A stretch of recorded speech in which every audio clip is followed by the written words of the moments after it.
Mesdames et messieurs, bonsoir et bienvenue sur Kinshasa Direct, votre magazine qui analyse l'actualité au quotidien en République démocratique du Congo. Il est exactement 18 h à Kinshasa et ne profite de vous lire ce communiqué des forces armées de la République démocratique du Congo en ce moment où l'information est chère avec cette agression que nous subissons par le Rwanda.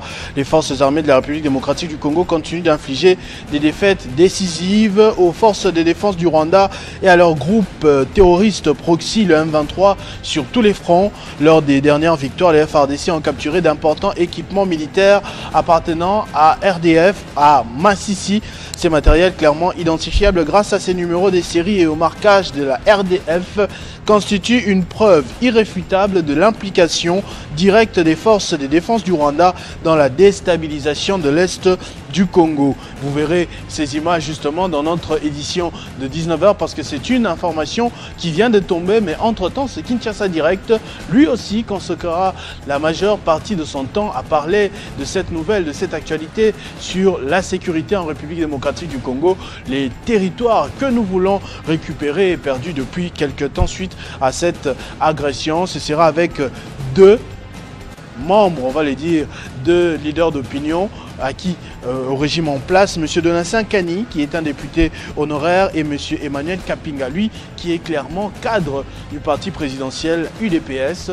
Nous aborderons successivement les dossiers sur la lutte contre les M23, mais aussi l'autre bataille que le président de la République s'est lancée depuis novembre, à savoir le changement de la Constitution, et enfin une crise qui secoue l'UDPS de temps en temps avec son secrétaire général Augustin Kabouya. Mais avant cela, les restes des titres que vous lirez à 19 h, que vous suivrez dans la grande édition d'Arlette Boutella, c'est avec Moïse Chamala de l'autre côté, à qui j'ai dit bonsoir et bienvenue.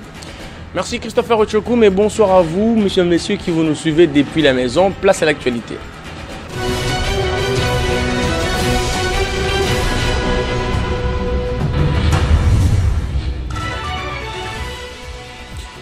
Tous les immeubles spoliés appartenant au ministère des Affaires sociales, Action humanitaire et solidarité nationale seront récupérés, réhabilités et servis aux besoins sociaux humanitaires. C'est le travail Kaba Atali Aziza Mounana à Kinshasa et à Bukavu. Décès du journaliste Adonis Patrick Numbi, la délégation de l'UNPC au Katanga a été reçue ce jeudi au cabinet du gouvernorat de la province. Il dénonce l'insécurité grandissante dans la ville de Lubumbashi et ses environs. Et bien l'international, c'est une nouvelle ère de l'histoire du Liban. Comme annoncé aujourd'hui, c'est le président libanais Joseph Aoun, le commandant en chef de l'armée, qui a été élu président de la République libanaise ce jeudi après avoir recueilli 99 voix sur un total de 128 députés lors de son premier discours au Parlement. Après avoir prêté serment, Joseph Aoun a déclaré que l'État aurait les monopoles des armes désormais. Tous ces titres vous seront développés à la grande édition des 19 h par Arlette Boutella, mais entre-temps, Kinshasa Direct s'est poursuivi de l'autre côté avec Christopher Ochokoum. Retrouvez toute l'actualité en continu sur www.tele50.cd. Merci beaucoup à Moïse Chamala pour ces titres. Nous allons à présent recevoir nos deux invités en même temps. J'ai cité tout à l'heure M. Donatien Kani, ancien député, et Emmanuel Kapinga, cadre de l'UDPS. Télé 50, partout dans le monde, au centre de l'Afrique, à partir de Kinshasa, capitale de la République démocratique du Congo. Télé 50, votre partenaire numéro 1 de communication et d'information.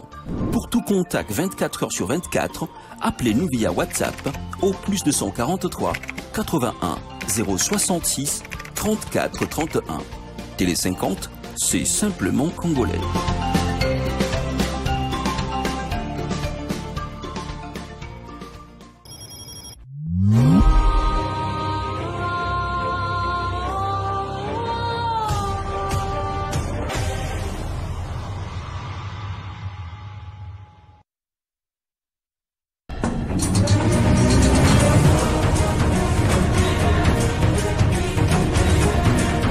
Tele 50, kioo cha bara la Afrika na cha dunia. Katika Jamhuri ya Kidemokrasia ya Kongo, Tele 50 inasimama na kutetea maadili na utajiri wa bara la Afrika. Tunaunga mkono taasisi za Kongo huku tukisherehekea utamaduni wetu, uzalendo na kujitolea kwetu kwa demokrasia.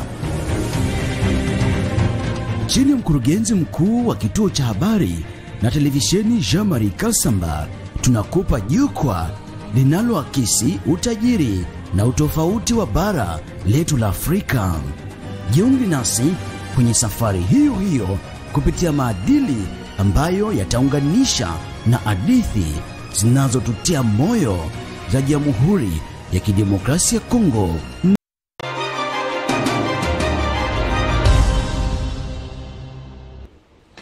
Les deux principaux intervenants de ce soir nous ont rejoints. Je le disais tout à l'heure, il s'agit d'un ancien député, M. Donatien Kani, et d'un cadre de l'UDPS, Emmanuel Kapinga. Bonsoir et bienvenue.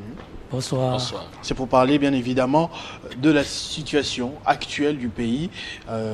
Point de vue spécial de l'UDPS. Déjà du DPS normal ou bien du DPS qui a été décrié il y a quelques semaines. Normal, c'est-à-dire Augustin Kabouya, et l'autre, c'est-à-dire le frondeur. Oui, nous sommes de l'IDPS. Tshisekedi. IDP Tshisekedi, c'est le plus important. Nous ne voulons pas, n'est-ce pas, rentrer ici dans cette logique de tiraillement. Ça, c'est une affaire éterne. D'accord, on reviendra sur ça peut-être un peu plus tard à la fin. Mais déjà, vous êtes sans ignorer de ce qui se passe en ce moment. Le président de la République, dès sa prise des fonctions, dès ses premières semaines, dès les premiers mois, il avait juré qu'il allait résoudre le problème de la sécurité en République démocratique du Congo, que tous les Congolais pourront retourner dans leur maison où qu'ils se trouvent. Mais depuis quelque temps, vous savez à quoi nous sommes confrontés. L'agresseur a été clairement identifié, notamment le Rwanda, en passant par ses supplétifs du M23. Ils sont en train d'occuper les terres congolaises depuis quelque temps. Au niveau de l'UDPS, votre parti, comme vous êtes bien identifié, qu'est-ce que vous faites concrètement pour aider le président de la République dans ce combat qu'il mène au quotidien? Merci. Merci pour la parole. Je voudrais d'abord saluer tous les téléspectateurs de votre chère chaîne Télé 50. Votre question, je crois que c'est une question très technique. Qu'est-ce qu'on fait pour aider le chef de l'État? Je crois qu'en tant que parti, la contribution de parti, c'est juste en termes, n'est-ce pas, des conseils qu'il peut donner à travers les canaux indiqués, c'est-à-dire à travers les ministères. S'il y a des propositions, c'est à travers les ministères que ça passe, parce que ça, c'est une question de pouvoir exécutif. Mais la question aussi, c'est peut-être la lecture qu'on peut faire de ce qui se passe à l'Est. La lecture qu'on peut faire de cette guerre. À ce stade, ce qu'il faut dire, c'est que nous avons affaire à cette guerre qui perdure depuis pratiquement 96. C'est cette même guerre qui continue, qui a changé de facette. On est passé de AFDEL à RCD, et de là à CNDP, on est passé à MDV3, ainsi de suite. Et c'est cette même guerre qui continue. Alors, le plus important aujourd'hui qu'il faut que l'opinion nationale retienne, c'est que l'étape où nous sommes arrivés avec cette guerre a atteint son paroxysme le plus élevé. Cet affrontement qu'il y a au Nord Kivu là-bas, c'est beaucoup plus élevé en termes de combats, en termes de combativité, en termes de forces déployées de part et d'autre. Ça a été un niveau beaucoup plus élevé que toutes les guerres qu'on a connues dans ce pays plutôt. Ça, c'est très important de le dire, parce qu'il arrive des fois où, peut-être ici à Kinshasa, on est un peu très loin, on ne se rend pas compte vraiment de la pleur de cette guerre-là. C'est une grande guerre à laquelle nos forces armées sont en train de faire face. Une guerre que nous n'avons pas préparée, une guerre que nous n'avons pas provoquée nous-mêmes, une guerre que nous a imposée, mais une guerre à laquelle nous sommes en train de faire face. Le FRDC sont en train de relever ces défis et au jour le jour, comme on est en train de le constater. Je pense que la guerre qui sévit au Nord Kivu maintenant, cette guerre a déjà coûté finalement au Rwanda et à ses alliés plus que ne leur ont coûté les guerres passées des AFDEL, RCD autres. À terme des hommes de troupes, à terme de temps, à terme de moyens matériels autres. Et tout ça, ça compte avec ce que l'ennemi a perdu. Donc ce sera le coût de cette guerre pour le Rwanda. Pour se faire une idée, considérez que l'AFDL a mis moins d'une année pour prendre tout le Congo. Moins d'une année. Il avait déjà tous les Congos à main. Tous les Congos. Toute la RDC. L'RCD est venu, il a mis moins d'une année pour prendre pratiquement plus de la moitié du pays. Et le RCD, et plutôt le CNDP, ainsi de suite, ils ont fait, et tout ce qu'ils ont obtenu, ce qu'ils voulaient, c'est-à-dire des négociations et avec tout ce qu'il y a comme des formules, comme intégration accélérée, comme mixage, c'est des choses que le Rwanda voulait obtenir, il a fait à son temps.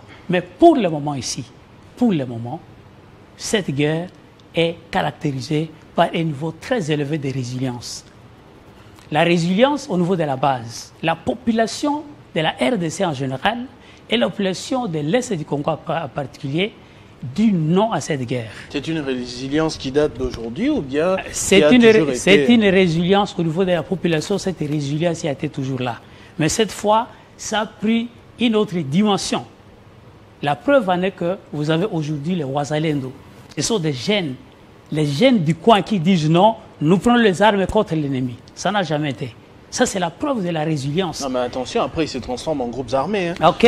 C'est ça. Vous n'avez pas dit que ça n'a jamais existé. Peu importe, ça commence comme ça, après, ça se transforme en autre chose. Mais là, nous sommes dans une dimension qui n'a jamais existé, où, quoique groupe armé initialement, mais ils se retrouvent aujourd'hui en appui au FARDC pour combattre l'ennemi. Ça, c'est la preuve de la résilience. Le deuxième niveau de la résilience, c'est au sommet de l'État. C'est au niveau des chefs de l'État lui-même. C'est lui. Il incarne cette résilience. C'est traduit, n'est-ce pas, par cette détermination. C'est non catégorique à toute négociation avec les terroristes de M23. C'est non catégorique.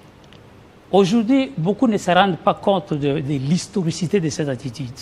Ça, c'est digne des nationalistes. Et c'est ce qui manquait dans ces pays. C'est ce qui manquait dans ces pays. C'est ainsi que souvent, il suffisait juste que les Rwandais fassent pression et on courait directement à des négociations. On appelait ça la politique des bateaux de 40. Et ça a créé tous les problèmes que ça a créé à terme de filtration de l'armée. Quand on voit le mixage, tout ce qui a comme l'intégration accélérée qu'on sort, c'était parce qu'il manquait au sommet de l'État cette résilience, cette détermination là, vous parlez... qui consiste à dire non à toute négociation avec l'ennemi. Oui, ça c'est aujourd'hui. Rappelez-vous que parmi les premières actions menées par le président de la République, Félix Tshisekedi, c'était notamment des négociations, des accords avec Paul Kagame, qu'il considérait comme son frère, jusqu'en 2021. Lorsque le président de la République arrive au pouvoir, il était de bonne foi. Quand il est allé vers le président des pays voisins, c'est de bonne foi. Il n'était pas de mauvaises intentions. Il pensait sincèrement créer un climat de bonne collaboration entre nos pays. C'est ce qui était normal. Il s'est fait Mais rouler. c'était bon. Faire rouler, il faut dire que ces voisins sont méchants. Ils n'ont pas désarmé de leur méchanceté. Et voici que le chef de l'État s'est rendu compte qu'il n'avait pas affaire à de bonnes personnes. Logiquement, il en a tiré des conséquences pour dire, alors cette fois-ci, on avance, on ne négocie pas. Parce que les négociations directes avec le M23 et qu'on sort, mais c'est déjà des négociations, on en a connu dans le pays. Si c'est ça la solution, le pays n'en serait pas arrivé là. Bon. On a eu toutes ces négociations. Là, vous avez fait un tout petit peu l'historique. Mais j'aimerais aussi qu'on entre quand même dans les déclarations du parti UDPS, parce que vous êtes là sous label UDPS. Là, on a compris, c'est ce que vous faites parvenir au président de la République comme stratégie, comme méthode, comme historique, comme vous l'avez si bien dit vous-même. On entend souvent le parti UDPS, par ses cadres, par son porte-parole, par son secrétaire général, voulais-je dire, Augustin Kabouya, dénoncer que les opposants ne soutiennent pas le régime, que les opposants ne soutiennent pas les FARDC pendant qu'ils sont en train de gagner du terrain, pendant qu'ils sont en train de combattre, contenir l'ennemi, que les opposants restent différents. J'ai lu un opposant qui demandait, pendant les 37 ans de lutte, vous avez dit que cette guerre date de 96, de 96 à 2018, quel jour l'UDPS, que ce soit par les Sphinx Etienne Tshisekedi ou par son fils Félix Tshisekedi qui a pris la relève, quel jour UDPS, parti politique de l'opposition, avait soutenu que ce soit les FARDC ou le régime en place qui combattait contre ces mêmes rebelles? Parce que vous-même, vous avez dit que c'est une guerre qui ne commence pas aujourd'hui. Bon, la position que le parti peut prendre d'un moment à un autre, ça c'est une chose. Ça c'est la vie du parti. Ça c'est comment le parti, n'est-ce pas, accompagne soit le gouvernement s'il est de la majorité, ou comment le parti joue sa partition, son rôle d'opposition s'ils sont de l'opposition. Mais la question ici qui nous intéresse, ici, c'est ce qui se passe sur le terrain. L'attitude que nous devons avoir aujourd'hui vis-à-vis de l'armée. Je pense que c'est ça, on n'a pas affaire à une position par rapport à un parti X ou Y, non. C'est la nation. Vous comprenez ça? C'est la nation qui est en danger, c'est la nation qui est en train de se défendre à travers son armée, parce que l'armée est la politique. C'est la nation qui se défend. C'est ça qui nous intéresse aujourd'hui. Vous comprenez ça? Donc, les discours, l'évolution... Ce qui s'était passé à l'époque, comment l'UDPS s'était comporté, on doit oublier. Parce on doit rester dans ce... L'UDPS, en tant que parti national, a toujours soutenu justement la paix, la démocratie dans le pays, pas autre chose que ça. Mais les FARDC, on n'a pas encore vu un communiqué comme ça, en tout cas, même dans les archives, même un meeting. Est-ce que vous pouvez nous rappeler un peu? Je crois que là, vous êtes en train d'exagérer. Vous êtes même en train de déplacer. Oui, M. Emmanuel Kapinga aussi doit parler. Vous êtes même en train de déplacer. Je peux intervenir par là. Oui, monsieur Emmanuel. L'IDPS, pendant la lutte, on n'a jamais vu un cadre de l'IDPS prendre les armes pour combattre les régimes en place. Ce que nous voyons aujourd'hui, vraiment, c'est regrettable. Vous comprenez? Nous venons de voir les combattants, je peux les appeler les combattants du PPRD, Henri Magie, qui a rejoint la rébellion. Nous venons de voir Corneille Nangaa, qui a rejoint la rébellion. Il n'est pas du PPRD. Non, non, attention. Comment vous pouvez dire qu'il n'est pas du PPRD? C'est lui qui a proclamé Félix Tshisekedi président de la République. Mais d'après tous, vous venez de suivre un procès. On a arrêté des gens sous le label de Corneille Nangaa qui a rassuré à la justice militaire certainement que Corneille Nangaa travaille avec Joseph Kabila. C'est-à-dire qu'il est du PPRD. Ils ont dit ça. Non, n'oubliez pas, vous oubliez qu'on a arrêté monsieur de l'autre côté, Eric Ngouba. Eric, voilà, qui a même cité le nom de Claude Loubaya, soi-disant qu'il travaille avec Claude Loubaya qu'on venait de voir avec Joseph Kabila. Mais aujourd'hui, nous avons toutes les preuves. Nous voyons des images comme Claude Loubaya avec Joseph Kabila. C'est-à-dire l'IDPS a prôné la démocratie et l'état des droits. Nous avons enseigné ça pendant que nous étions dans la lutte.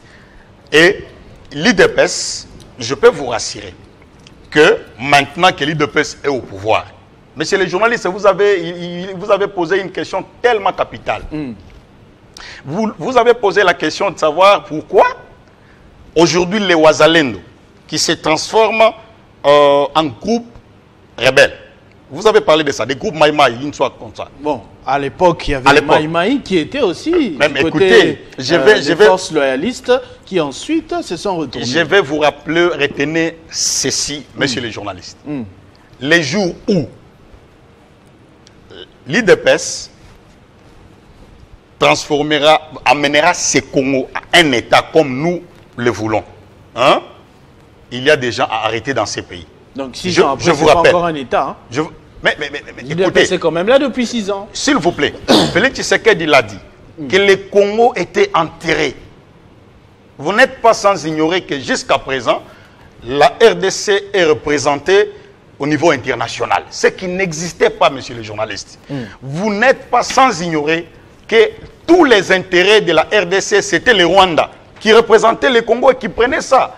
Pendant le minerai, nulle part on a vu les représentants de la RDC devant un plateau ou un débat international pour les intérêts du pays. Mais je vais vous rappeler une chose. Qu'est-ce qui avait occasionné les groupes rebelles en répétition dans tous nos villages autochtones ailleurs, au pays? Je vous rappelle. Je vous rappelle l'histoire du groupe Mai Mai Malaika à Salamabila. Qu'est-ce qui a occasionné ces groupes-là? Il y a une société canadienne, Bandro, qui arrive là-bas. Les autochtones posent des conditions. Ils disent pour que cette société travaille ici chez nous, au moins qu'ils nous construisent des écoles, des hôpitaux, des routes, de l'eau potable. Vous voyez? Mais ces politiciens-là que nous appelons aujourd'hui opposants, pour ne pas citer leurs noms, ils sont connus. Les gens de ces coins-là qui ont empêché... Salamabila, c'est à Maniema, non? Maniema. Oui. Mais il y a de ces gens-là. Questionnez l'histoire, vous allez regretter. Ils ont détourné l'argent. Non, non. Les jeunes se sont fâchés, ils sont devenus rebelles. Ils ont détourné l'argent. L'argent qui pouvait moderniser la localité. Le coin. Oui, tout ça. Et ces gens-là ont empêché ça. Et ils ont mis une sécurité militaire dans une société et questionner l'histoire. On doit vous dire combien ont été tués. Et ces gens-là ont dit jamais, nous sommes autochtones. Nous sommes nés ici, grandis ici. Si nous sommes tués aujourd'hui, c'est parce que nous réclamons uniquement de l'eau potable, des écoles et des hôpitaux. Et aussi une bonne route. Faites bien de questionner l'histoire, hein, parce que là, le président de la République revient du Grand Kasaï. Ce sont les mêmes revendications qu'il a entendues. J'espère que dans les conseils que vous lui remontez, vous lui faites questionner aussi l'histoire sur ce point qu'il ne faut pas que la population réclame ceci, cela, puis ça va se transformer en autre chose. Hein. Mais là... Parce qu'on a l'impression que ça se répète. Ils réclamaient là-bas au Maniema, on réclame aujourd'hui au Grand Kasaï aussi la même chose. L'eau, l'électricité, les hôpitaux, le minimum. C'est la raison pour laquelle nous avons prôné l'état des droits. Les animateurs doivent être interpellés et arrêtés. Vous savez, ce qui a caractérisé le Congo pendant le reste des années, c'est l'impunité, messieurs les journalistes. Quelqu'un qui vole... Pour ne pas dire, ça ne se dit pas. Le reste des années, c'est-à-dire jusqu'à aujourd'hui.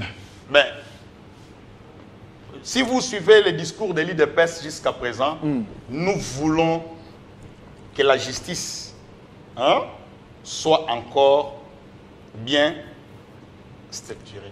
Qu'elle soit guérie, elle est malade. Elle est malade, Le président lui-même l'a dit. Le président l'a dit. C'est-à-dire, tous ces animateurs-là, moi je vais demander, comme maintenant c'est l'IDPS qui est au pouvoir. Depuis 6 ans. Depuis 6 ans. Et depuis 6 ans, vous savez comment on a rencontré des couacs. Les gens vous ont mis des couteaux dans les dos. Oui. Ils ont détourné l'argent. Ils ont été libérés. Ils sont dans la politique aujourd'hui. Tous ces gens-là. C'est pourquoi nous voulons, nous aussi nous voulons que la classe politique soit renouvelée. Vous savez, il y a des gens qui avaient signé des accords de l'EMERA. Si vous prenez l'article 4 de l'accord de l'EMERA, ils disent la RDC. Je peux lire? Oui, allez-y. Vous permettez, oui. Allez-y, allez-y, allez-y. Sentez-vous libre. Parce que là, on va commencer bientôt aussi le chapitre sur la Constitution. Sur la Constitution. Oui. Vous prenez l'article 4 de l'accord de l'EMERA. Allez-y. Qui dit quoi? Prêchant le panafricanisme, l'Alliance s'engage. L'Alliance AFDEL, qui avait signé avec les pays voisins, l'Alliance s'engage à céder 300 km aux frontières congolaises à l'intérieur du pays pour sécuriser ses voisins ougandais, rwandais et burundais contre l'insurrection rebelle. Messieurs les journalistes, là, l'insurrection rebelle contre ces pays-là voisins, ces 3 pays-là. Mais questionnez l'histoire. Depuis 1994 jusqu'à ce jour, entre ceux qui sont morts au Rwanda, Ouganda et Burundi, et ceux qui sont morts en RDC. Mais est-ce que ce n'est pas justement parce que Laurent Désiré Kabila avait refusé de faire respecter ces accords qu'ensuite il est mort? Est-ce que ces accords ont été... Bon, ça reste des points d'interrogation de l'histoire. Mais pourquoi on doit citer seulement le nom de Laurent Désiré Kabila comme signataire de l'accord de l'EMERA pendant qu'il y a encore des politiciens jusqu'à présent qui sont au Congo qui avaient signé cet accord. Et d'autres même qui travaillent avec Félix Tshisekedi. Mais d'autres même qui travaillent, bien sûr. Avec Félix Tshisekedi. C'est pourquoi nous disons, vraiment, il est temps d'actualiser, de renouveler la classe politique pour que ces gens-là, le ministre de la Justice, s'il peut aussi me suivre, il faut aussi questionner l'histoire. Ces gens-là qui ont trahi la nation pendant des accords passés, qui se retrouvent aujourd'hui de nos donneurs de leçons, hein, pendant que nous voulons changer, écrire une nouvelle histoire, ces gens-là sont maintenant donneurs de leçons. Pourquoi ne pas les interpeller et les questionner s'ils avaient signé des accords qui ont retardé le développement de la RDC? Est-ce qu'aujourd'hui ces gens-là peuvent parler sérieusement au Congo? Je dis non. Très bien, je vais revenir à M. Donatien Kani, député honoraire aux couleurs de l'UDPS aujourd'hui. Justement, quand vous avez été député, vous savez un peu comment ça marche, vous maîtrisez un tout petit peu les 229 articles de la Constitution de 2006, révisés en 2011. Le président de la République veut toucher quelques dispositions de la Constitution. Vous, quand vous étiez député, question directe à vous, qu'est-ce qui dérange pour que les questions prioritaires que nous évoquons, l'eau, l'électricité, le courant, les hôpitaux, les écoles, puissent marcher convenablement dans cette Constitution-là? Oui, je pense que la question de la Constitution, je ne voudrais pas l'aborder comme ça. Allez-y. Vous l'abordez comment? La Constitution, c'est absolument un texte, quelle que soit la rigidité, c'est un texte, c'est une loi fondamentale qui doit absolument subir l'épreuve du temps, c'est-à-dire s'adapter au fur et à mesure que le temps passe, la Constitution doit s'adapter. Maintenant, à propos de cette Constitution-ci, je crois qu'il faut situer le contexte, le besoin des changements de la Constitution dans le contexte de notre sous-région. Il faut considérer notre pays, la RDC, dans le contexte de la sous-région pour comprendre que quelque part, il est important que notre pays se donne une constitution conséquente. C'est quoi le contexte de la sous-région?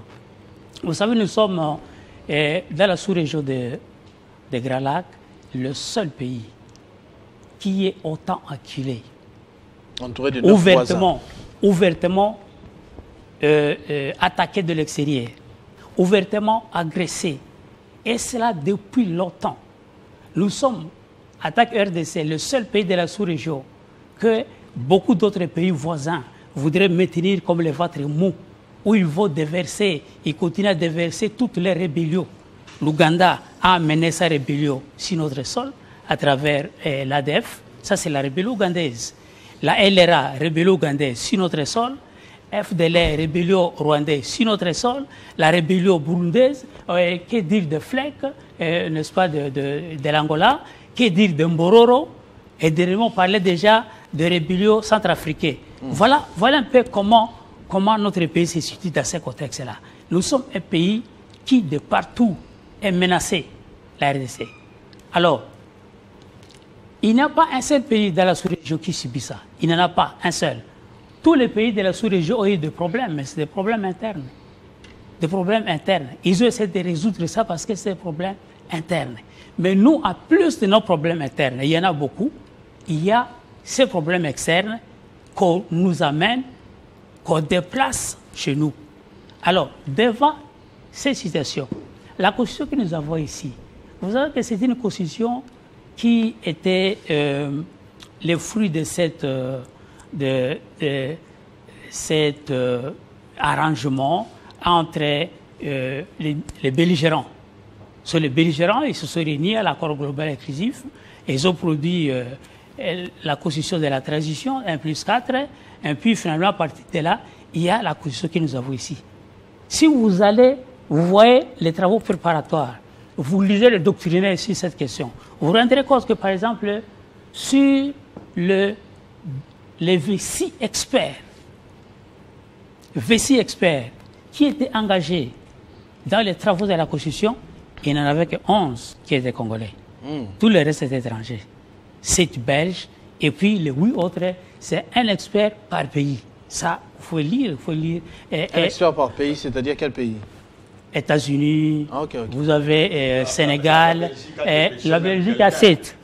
Je ne sais pas si c'est Kabam, mais si c'est qui le nom. La Belgique en avait 7. D'après l'histoire, il serait rwandais ou ougandais. Bob Kabam. Je pense qu'il a été envoyé ici pour la problématique de notre constitution. Il est venu en tant qu'expert belge. Je vais dire une chose. Non, que le monsieur le député termine comme ça. Il est venu en tant qu'expert belge. Ils étaient à 7. Les autres pays, 8 en ont envoyé un par pays. Ça fait 15, plus les 11 de la RDC, ça fait 26. Ils sont allés à Kisangani. À Kisangani, ils ont travaillé pas seulement à Kisangani, ils ont aussi travaillé ici avec le Sénat de la traduction. N'est-ce pas? Et au-dessus de tout ça, c'était une tradition. Tous ces travaux étaient pilotés par le CIAT, le Comité international pour l'accompagnement de la tradition. Qui dit CIAT dit le Conseil de sécurité des Nations Unies. Ici, c'est Swing qui dirigeait ça. Et tous les pays membres permanents du Conseil de sécurité étaient membres de CIAT. Les États-Unis d'Amérique, et la France, et la Grande-Bretagne, la Russie et la Chine. Tous étaient là. Donc, voilà les cadres dans lesquels cette constitution a été construite. Mais le plus important pour nous ici, c'est quoi? Qu'est-ce que nous voulons? Je pense que le problème que, à mon avis, il faut que la constitution arrive à résoudre, c'est la stabilité politique. La stabilité politique. Il faut vraiment que la constitution arrive à favoriser, n'est-ce pas, la stabilité politique de notre pays. Quelle instabilité il y a maintenant à cause de la Constitution? Attendez. Vous voyez le pays tel qu'on présente là. Quand nous présentons la RDC avec tous ces problèmes internes et externes, la question, quand on parle de la stabilité politique, le premier élément, la signification de la stabilité politique, c'est d'abord un timing nécessaire, un timing durant lequel les institutions sont censées fonctionner de façon un peu plus stable. Ouais, ça. Ce timing, le minimum, je dirais même l'unité de ce timing, c'est la durée de mandat des chefs de l'État. Ça pose problème. 5 à ans, mon avis, c'est peu. Ah, c'est peu. C'est peu. Ah, faut aller à combien? Il faut aller jusqu'au moins 7. 7. Il faut aller jusqu'au moins 7. Septennat. Parce que ce n'est pas par flatterie, ce n'est pas un amusement. Mettez-vous à la place des chefs de l'État. Vous arrivez, vous êtes dans ces pays avec tous ces problèmes. Parce que je ne réfléchis pas ici à terme de deuxième mandat et troisième mandat, non. Je réfléchis à terme... Mais si on change que ça devient 7 ans, automatiquement, il va avoir un nouveau mandat. Ça, c'est automatique, en fait. Je ne sais pas. Ma question... Si, vous devez savoir. Attendez. Ici, je fonde ma réflexion sur la durée de mandat. Parce que même si la Constitution permet un deuxième mandat, troisième mandat, peu importe, mais ce n'est pas acquis d'avance. Je suis en train de me dire, quand on est chef de l'État, il faut travailler en fonction du mandat qu'on a déjà. Parce que nous ne sommes pas en train de parler des chefs de l'État qui est ici déjà. Nous sommes en train de parler des chefs de l'État et dans le sens général en tant qu'institution. Ça peut être demain vous, ça peut être moi, ça peut être l'autre demain. Voilà ça. Donc c'est de ça que nous parlons.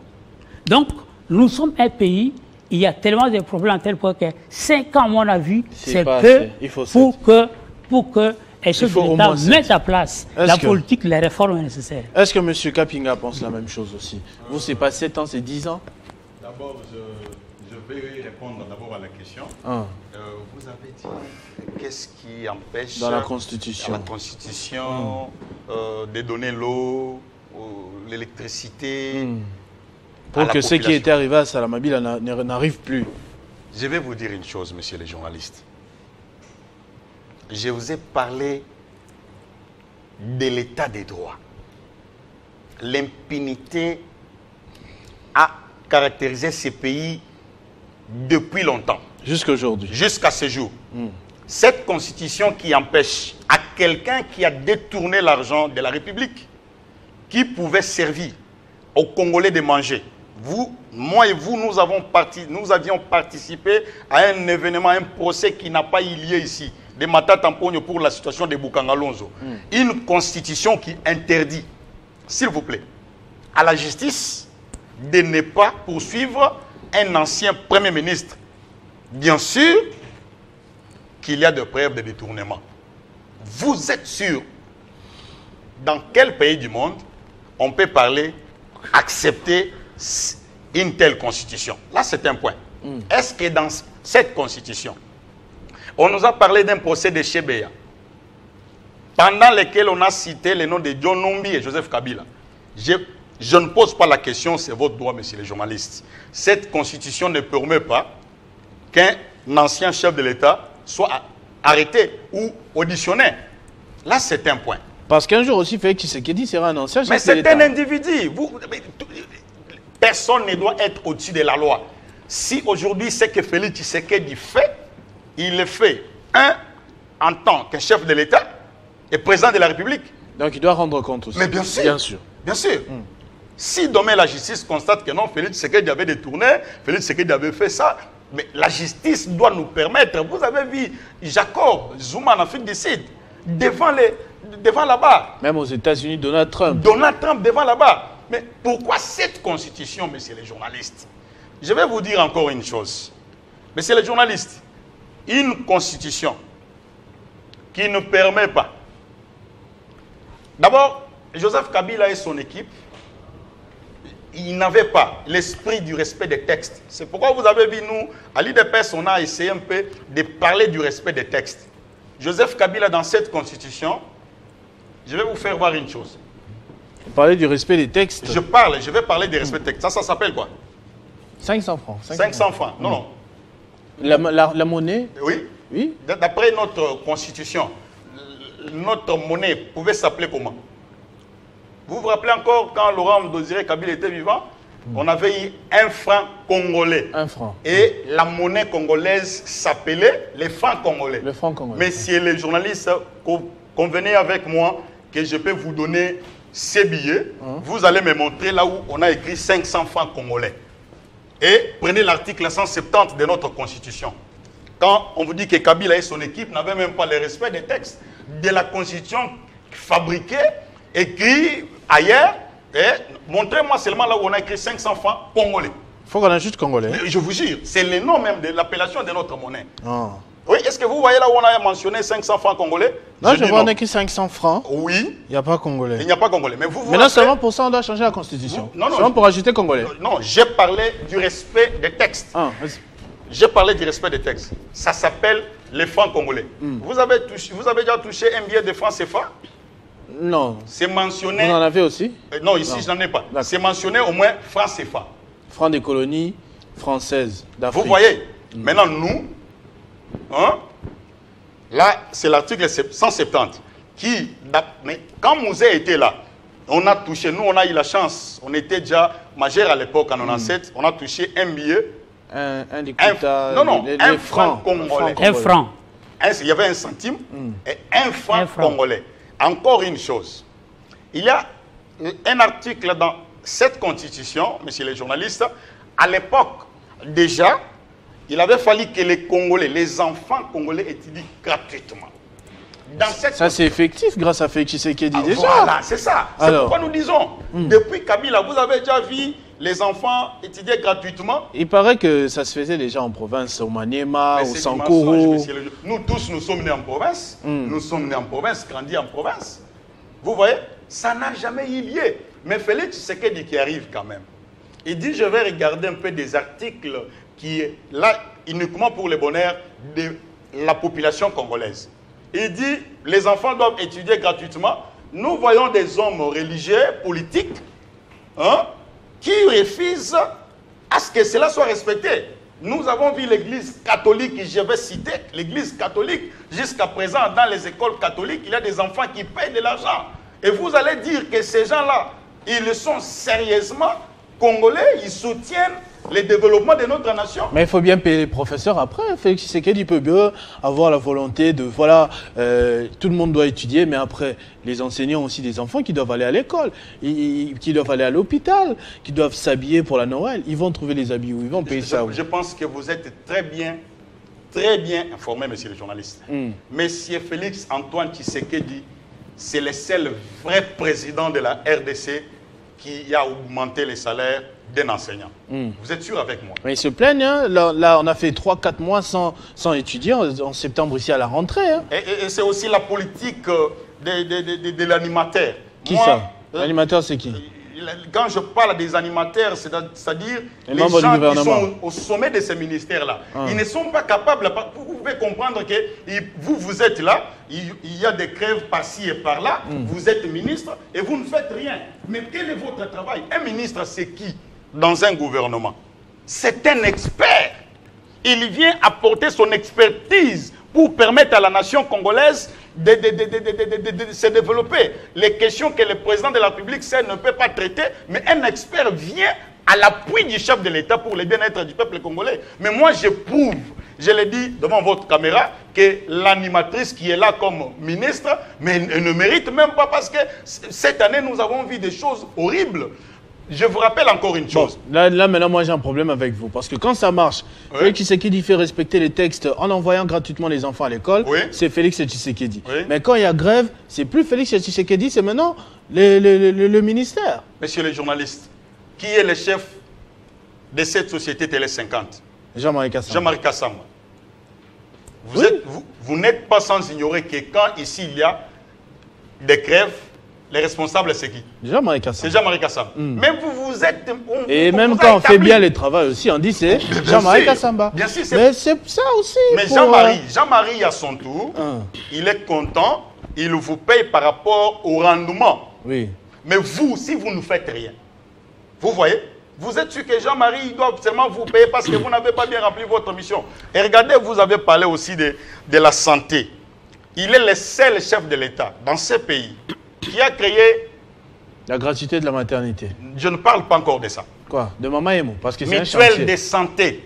Pour des enseignants. Ah, il y a des problèmes là-bas, il y a des problèmes graves. Il a créé. Vous dites? Ça n'existait pas déjà depuis longtemps? Monsieur le journaliste, rappelez-moi, nous sommes tous Congolais avec vous. Moi et vous, je ne vois pas personne qui est venu de la Tanzanie ou au Rwanda ou bien en Afrique du Sud. Nous sommes nés, grandis dans ces pays. Rappelez-moi, des fois, vous et moi, on peut avoir des parentés enseignants. Rappelez-moi une fois que vous avez vu un enseignant, à l'époque de tous ces régimes passés, aller prendre les soins gratuitement. Mais la MESP, en tout cas, la MESP, les bureaux existent là avant que ça devienne Binacop, hein, à côté de l'Athénée de la Gombe. Bien sûr. Vous savez comment c'est là-bas? Ça existe depuis Maker. Mais c'est comme IGF qui a commencé depuis longtemps.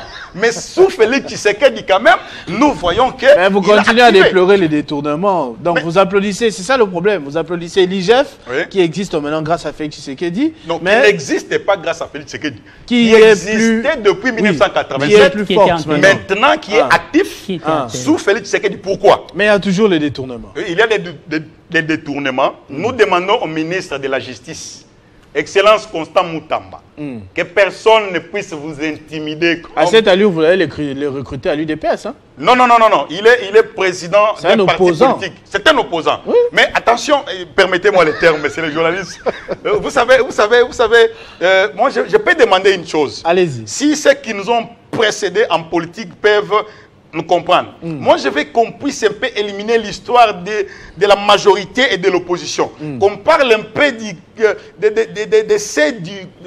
de droite et de gauche. Dans le sens que si ceux qui sont au pouvoir, même s'ils sont opposants, ils travaillent bien pour l'intérêt de la nation. On doit applaudir. Moutamba n'est pas de l'IDPS. Mais même droite et gauche, nous applaudissons. Droite et gauche, c'est toujours majorité-opposition. Quand la droite est au pouvoir, la gauche est dans l'opposition. Quand la gauche est au pouvoir... vous avez vu pendant la campagne, il y a quelqu'un qui a bâti sa campagne pour dire, lorsqu'il serait président, je vais changer la constitution. Et après, c'est Félix Tshisekedi qui est président. Nous voyons ces mêmes messieurs-là en route pour dire non au changement de la constitution. Il y a même l'autre qui, dans sa chambre jusqu'à présent, je ne peux pas citer quelque part à côté du fleuve, quelque part là, qui a sa constitution qu'il garde encore jusqu'à présent. Il dit lorsque je serai président, moi je vais changer la constitution. Mais nous lui disons que c'est maintenant ou rien. Il garde ça dans sa chambre. Mais il dit qu'il a sa propre constitution.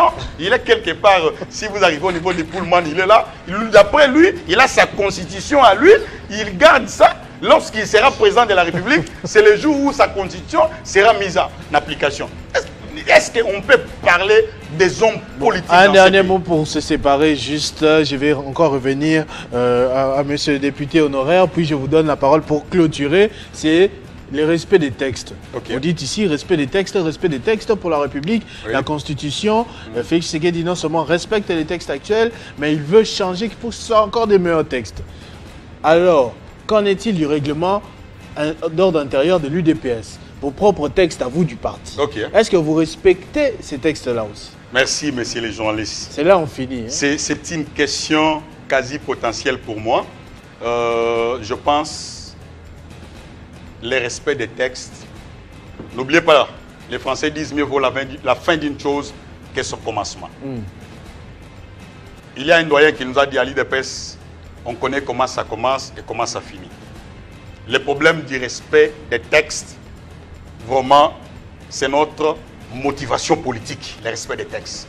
Je pense que quand vous parlez de ça, vous faites allusion à l'histoire de Kabouya et Déo. La vitalité démocratique. C'est Voilà. comme ça que Félix Tshisekedi Je vais répondre à ça. Kabouya n'a jamais été nommé comme secrétaire général par un président de l'IDPS. Kabouya a été confirmé par la CDP. Et aujourd'hui, Kabouya est déchu par la CDP. Si aujourd'hui, Kabouya, qui est député national, ne veut pas respecter les textes, ça sera une honte pour notre cher parti. Et je ne pense pas que demain, il prendra la parole à l'Assemblée nationale pour dire, demander aux députés le respect des textes pendant que lui-même ne veut pas respecter les textes. La problématique à l'IDPS aujourd'hui, c'est Augustin Kabouya qui ne veut pas s'agenouiller, respecter les textes qui, la CDP qui Augustin Kabouya qui est soutenu par le président de la République, Félix Tshisekedi, on l'a ne dites compris. pas ça. Félix Tshisekedi, c'est lui le premier exécutant du respect des textes. Vous comprenez? Et je ne vois pas Félix Tshisekedi occasionner, permettez-moi le terme, à l'IDPS le non-respect de nos textes. C'est-à-dire, Kabouya, comme étant élevé par la CDP, étant déchu par la CDP, à ce stade, moi je vais lancer un message à tous les animateurs de la CDP. Pour terminer. Vous avez déchu Kabouya. Vous avez élevé Kabouya aujourd'hui déchu. Vous nous avez dit qu'après 48 heures, Kabouya pouvait déjà démissionner pour qu'Aidé commence son travail à la permanence. Depuis maintenant, nous comptons maintenant 5 mois. Kabouya n'a pas respecté ça. CDP, dites-nous, à rentrer encore dans notre statut, dans le règlement d'ordre intérieur, dites-nous à ce stade, qu'est-ce que vous pouvez nous donner comme résolution? Merci beaucoup, monsieur Emmanuel Kapinga, cadre UDPS et le député honoraire de l'ancien Canivou. Je vous avais déjà dit, vous n'êtes pas dans cette affaire-là. Hein. Donc, UDPS, il n'y a qu'un seul parti. Il n'y a pas UDPS Kabouya et UDPS Bouzibou. Effectivement, moi je ne souhaite pas rentrer dans ce débat parce que ça ne m'arrange pas moi. Ça ne m'arrange pas. Je vais voir le parti uni et soudé pour ce combat politique qui est, n'est-ce pas, déjà engagé. Merci. Merci beaucoup à vous. Merci également aux téléspectateurs qui nous ont suivis, qui ont suivi les idées de l'UDPS par rapport à différentes crises actuelles, que ce soit au niveau de la lutte contre l'agresseur rwandais ou encore au sujet du débat sur le changement ou la révision de la Constitution. Merci beaucoup d'avoir été fidèles. Dans quelques petites poussières de secondes, la grande édition du journal avec Arlette Boutella et tous les titres qui ont été annoncés.